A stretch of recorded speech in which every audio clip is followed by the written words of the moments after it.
Today, we're not just going to talk about a topic. We're going to drop you right into the middle of it, into a world with its own set of rules, its own idea of success, and its own, pretty brutal career ladder. We are going deep inside the structure of a Brazilian favela commando. All right, I want you to imagine something. This is you. You're 12 years old. You're standing on a rooftop in Rio, but you're not looking at some beautiful beach. Nope. You're watching the one single road that leads into your neighborhood, into your hill. And let me tell you, this is not a game. This is day one. This is the start of your journey. You see, in a place like this, the normal paths out, they just don't really exist. School, a 9-to-5 job, that stuff feels like it's for another planet. But the local gang, the commandos, they offer something else. Something that looks a whole lot like a career.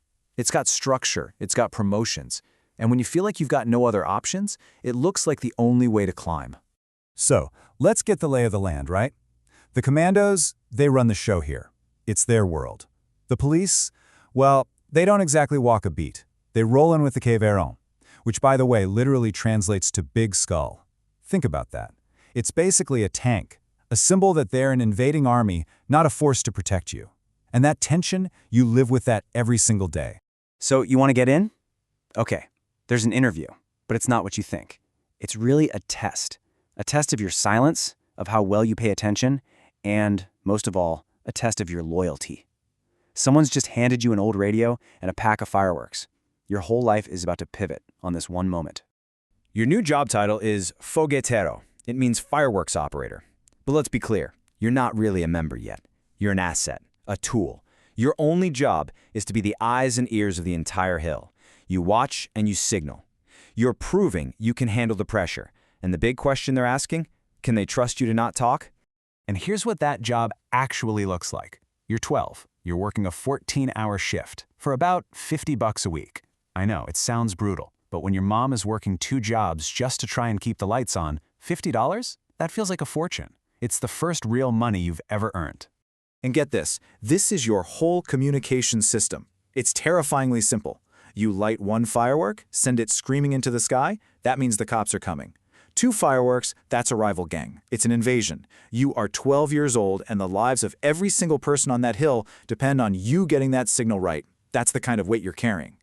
Well, you did it. You passed the test. You didn't fall asleep on the job. You didn't crack under pressure. You kept your mouth shut. And now comes the promotion. You're moving off that lonely rooftop and down into the very heart of the operation. You're a vapor now, a runner. You're probably about 15, and your new office is the Boca de Fumo, the open-air drug market. You've just graduated from being a passive observer to an active, essential part of the business. And of course, with that promotion comes a serious incentive. Your pay just quadrupled. We're talking around $200 a week now. All of a sudden, you're not just helping your family survive. You can actually afford those new brand-name sneakers everyone else has. It's a real status symbol. It's proof that you're climbing the ladder. Your new job actually takes some serious skill. You're the one moving the product, slipping through this absolute maze of alleyways that you know better than anyone on earth. Your speed, your knowledge of every hidden path, that's your value now. But here's the catch. With more responsibility comes a whole lot more risk.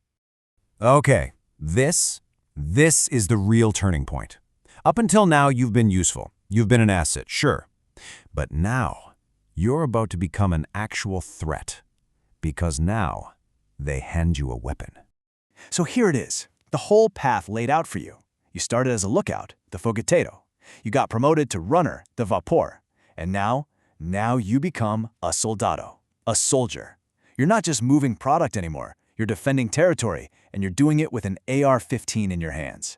And that final step, the very top, the throne, is Dono do Morro, the owner of the hill. So this is the deal you've made, whether you even realized it at the time. The rewards? They're immediate. They're powerful. We're talking money, status, respect, that feeling of control in a world that never gave you any. But the risks? They are absolute. A bullet from a rival, a raid from one of those big skulls, and a life that is almost guaranteed to be short. But against all the odds, you made it. You survived, you outlasted everyone, outfought them, outsmarted them, you clawed your way to the very top of the ladder. You're not taking orders from anyone anymore. You're the one giving them.